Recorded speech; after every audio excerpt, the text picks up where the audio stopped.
Noong panahon niyon, sinabi ni Jesus, "Ako ang mabuting pastor." Iniaalay ng mabuting pastor ang kanyang buhay para sa mga lupa. Ang pamanay lumatakas, kapag nakikita dumarating ang asang lupa, iniiwan niya ang mga lupa, alihasa hindi siya pastor at ibigan niya ang mga lupa. Kaya sinisila ng asang lupa ang mga ito at pinangangalan. Tumatakas siya, alihasa ipahanaman na walang malasakit sa mga lupa. Ako ang mabuting pastor, kung paano nakikilala ng mga at siya'y nakikilala ko, gayon din naman nakikilala ko ang aking mga lupa, at ako naman nakikilala nila. At iniaalay ko ang aking buhay para sa mga lupa. Mayroon akong ibang lupa na wala sa kulungan ito. Kinakailangan sila'y alagaan ko rin. Pakikinggan nila ang aking tinig. Sa gayo'y magiging isa ang kawan at isa ang pastor.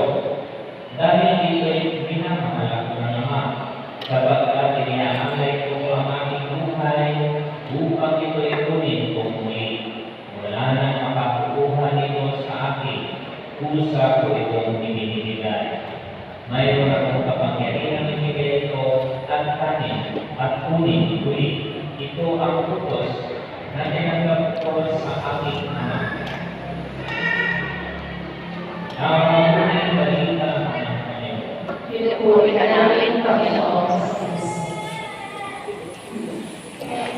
Every fourth Sunday of Easter is a Good Shepherd Sunday.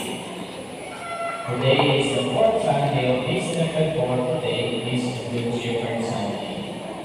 Pero alam po, kilala din ang dating Santo Papa na ay si San Pablo ika-6 noong 1965. Ang araw na ito, bawat sa kanilang libro ng mga pagkabuhay, yung pagkaintigang kailangan para sa bukasyon ng pagpapahari ng mga religyoso.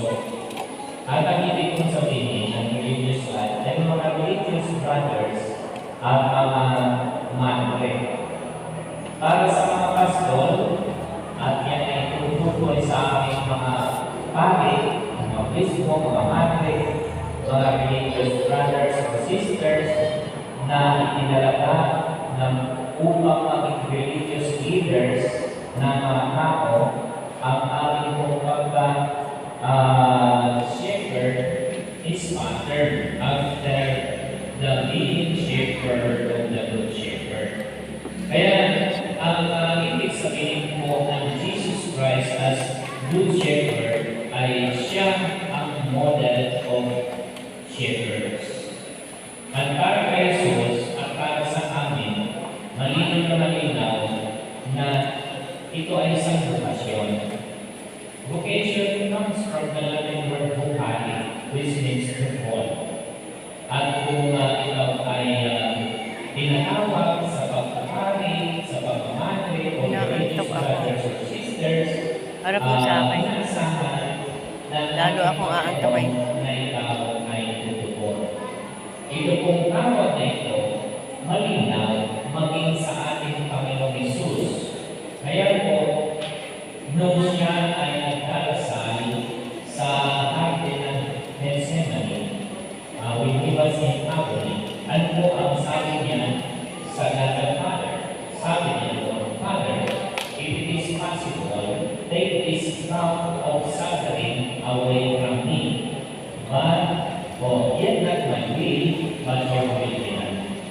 Ang ibig sabihin, ikaw ang tumawag sa akin, kung kaya hindi ang kalooban ko ang masusunod, kundi ang kagustuhan.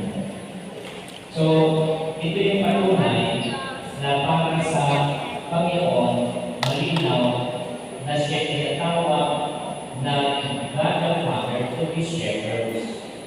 Para sa ating mga pastor, bilang mga pare na representante ni Cristo sa sangkalupaan, alam din namin na kami tinawag ng Diyos to be shepherds.